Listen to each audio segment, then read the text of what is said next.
When Cyclone Debbie tore through the central Queensland coast, it cut a path of destruction above the sea and below. Now scientists tasked with monitoring the Great Barrier Reef have gathered their first results on Debbie's impact, and the damage is shocking.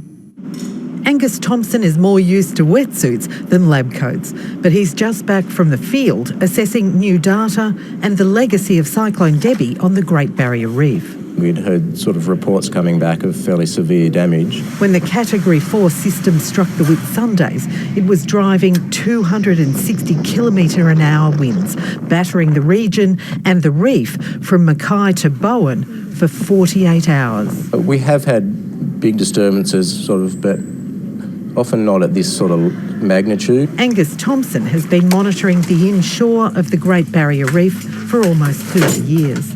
His results feed into the annual Reef Report card. The pictures tell the story, and this time the grades aren't good. These before and after photos were taken at Double Cone Island in 2014 and then at the same spot last week. Coral has been completely removed and heavy sediment still clouds the water. Angus Thompson says of 7 reefs checked, only 1 was not badly affected.